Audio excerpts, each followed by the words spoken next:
I'm David Marcus at the Street with David Wondrich, the author of the James Beard Award-winning book, Imbibe. David, thanks for joining us today. David, it's my pleasure. You recently came out with a new and greatly revised edition of Imbibe. Why did you feel the need to return to such a successful book? Well, I wrote it in 2007 when the kind of craft cocktail bars where people are garnishing your drinks with tweezers and all that stuff were a novelty, and all the ingredients that they were using were hard to get, all antique ingredients. And in the last 7 years, 8 years, we've seen a huge revival of this traditional art of mixology. My book helped a little bit, and it's being used as a textbook by some of these bars. Sometimes for good, sometimes for evil, usually for good, I think. You can always get a good Manhattan at one of these places, even if you don't want one of their stranger drinks. But because it was being used as a textbook, I felt I needed to update it. And I've been researching history continuously since the book came out. So I had a lot of new takes on things and new facts and new anecdotes. I wanted those to be in there. But also I had to reflect the change in bartending. When I wrote the book, the people I was saying you shouldn't follow were the lazy old bartenders who used to dash sour mix in and splash booze in kind of haphazardly. And now everybody knows that's old-fashioned.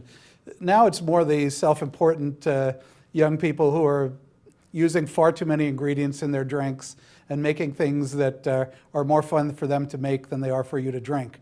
And I had to kind of address that a little bit too, because that's not how the old way was either. You have a really wonderfully vivid historical imagination that comes out in the book. What was it about 19th century America that captivated you? Well, obviously it had deep problems, many of which we have addressed, many of which we haven't addressed, unfortunately. But it was also, it had a much higher level of personal possibility than we have now. There was a whole sporting milieu where people could reinvent themselves and just become what they wanted to. There was far less regulation, which brings out a little bit of my libertarian side. There was this sense of infinite possibility, which I think we've lost to a degree in America. And I look back then and I see that, and it just seems so attractive. These people were just such larger-than-life characters. They were kind of swaggering through the landscape in a way that many of us have lost today. The book is full of these really striking images of 19th century cocktail paraphernalia, many of which come from your own collection. When did you start accumulating, I guess, cocktail manuals and these images? Well, it came about because of a job. In 1999, I got a call from Esquire.com, for Esquire magazine's website. I knew somebody there, and he said, I know you're an English professor, but you write about music. Can you also write about cocktails? And I said, sure, because they had an old cocktail book they wanted to put online. And so I started collecting old bar manuals for sources. I was methodical and academic, so I said, all right, I don't want to just put out some random twice-told tales. I want to dig into this stuff. And that was fortunate because 5 years later, all that stuff got incredibly expensive. But at the time, I managed to get in, not quite on the ground floor, but close enough that I could collect these things. And I started collecting vintage, not even vintage, antique barware, the things bartenders actually used. And I managed to get that kind of stuff, these weird little strainers they used to use to strain their drinks.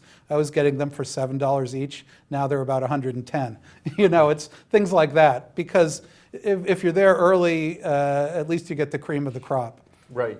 And lastly, in the book, you unveil a new theory about where the very word cocktail comes from. Could you tell us that theory, that anecdote? Yeah, it's a little weird. And it comes about because cocktail was slang for something to cock your tail up in England.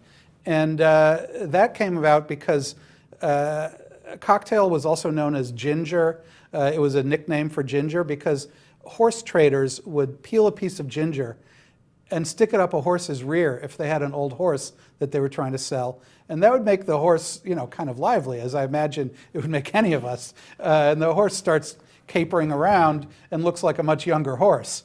So cocktail became slang for anything that, perks you up through this ginger connection.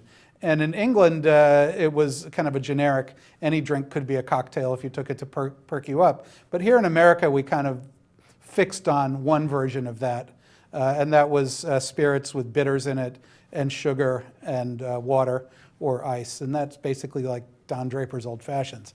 It's the oldest drink in the book.